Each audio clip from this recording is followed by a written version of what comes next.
عدل مجھے بہت چاہتا ہے، تم نے سن لیا نا، مجھ سے محبت میں اور باقی لوگوں سے انسیت میں بہت فرق ہے۔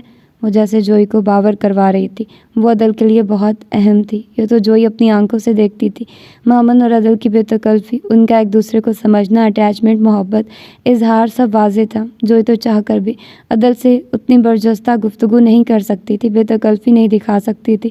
وہ مامن کی طرح اس کے کندھے جھنجھوڑنے، بال کھینچنے، اسے مکے گھونٹ سے مارنے کی جرأت نہیں کر سکتی تھی۔ وہ اس کی پلیٹ میں سے کچھ بھی بغیر پوچھے یا پوچھ کر بھی نہیں اٹھا سکتی تھی۔ وہ عدل کی چائے، کافی، جوس، حتیٰ کہ پانی تک کا گلاس پکڑ کر پینے کی ہمت نہیں کر سکتی تھی۔ وہ مامن کی طرح عدل کے لیے کانٹینینٹل کھانے نہیں بنا سکتی تھی۔ وہ نان، کھٹائی، بیسن کے لڈو، پیٹھے کے حلوے، نمکین مٹھیاں، جلیبی، کھویا، موتی چور کے لڈو اور امرتی بنانے والی، جھینگا پلاؤ، چکن بریانی، پمفلٹ pudding, cake, coconut rice, Chinese soup, strawberry soup, cheese sandwich, کرزما، لزانیہ ٹائپ ڈشز کیسے بنا پاتی؟ اسے تو کافی بنانا بھی نہیں آتا تھا، اور تب اسے کتنی شرمندگی اٹھانا پڑی تھی جب ایک رات اسے انگلش کا ٹیسٹ یاد کرواتے عدل نے نرمی سے کہا تھا، جزا میرے لیے کافی تو بنا لاؤ۔ سکینہ تو اپنے کوارٹر چلی گئی اور مامن نیٹ پہ بزی ہے، وہ کسی کتاب میں غرق۔ اچانک بولا تھا۔ جوئی فوراً سر ہلا کر کتاب رکھ کے اٹھ کر کچن میں چلی آئی تھی۔ اسے پتہ تھا چائے کافی کا سامان کہاں رکھا ہے، مگر اسے کافی بنانے کا نہیں پتہ تھا۔ وہ آدھا گھنٹہ وہیں کھڑی رہی، سوچتی رہی، غور کرتی رہی، جانے چاچی اور مامن کیسے بناتی ہیں، پہلے قہوہ، پھر دودھ، پھر کافی پاؤڈر، اللہ جی کیسے بناؤں؟ وہ انگلیاں مسلتی چولہے پہ پانی چڑھانے لگی تھی، پھر اس نے اپنی عقل کے مطابق پتی پانی میں انڈیل کر قہوہ بنایا، دودھ ڈالا، کافی پاؤڈر مکس کیا اور اپنے تئی بڑا سا مگ کافی کا تیار کر کے ٹرے میں رکھ کے وہیں کھڑی سوچتی رہی، جانے عدل کو پسند آئے گی یا نہیں۔ پہلی مرتبہ عدل نے کوئی فرمائش کی تھی، اگر اسے پسند ہی نہ آتی تو پھر اس سے آگے وہ سوچنا ہی نہیں چاہتی تھی۔ اسے کھڑے کھڑے چکر آ رہے تھے جب عدل خود ہی گھبرائے کچن میں آ گیا۔ جزا تم ٹھیک تو؟ اتنی دیر لگا دی، میں گھبرا گیا تھا۔ جب وہ پون گھنٹے تک بھی واپس نہ آئی تب وہ گھبرا گیا، جانے وہ برنر جلا پائی یا نہیں، خود کو جلا نہ لیا ہو، گیس کا والو نہ کھول لیا ہو۔ کئی طرح کے وسوسے لیے وہ کچن میں بھاگا آیا تھا۔ پھر جزا کو ٹھیک ٹھاک دیکھ کر اس کی جان میں جان آئی تھی، تاہم وہ جس قدر سراسمہ سی کھڑی تھی، عدل پھر سے متفکر ہو گیا۔ کیا ہوا؟ ایسے کیوں کھڑی ہو؟ ارے کافی بنا لی، لاؤ مجھے دو، شدید طلب تھی۔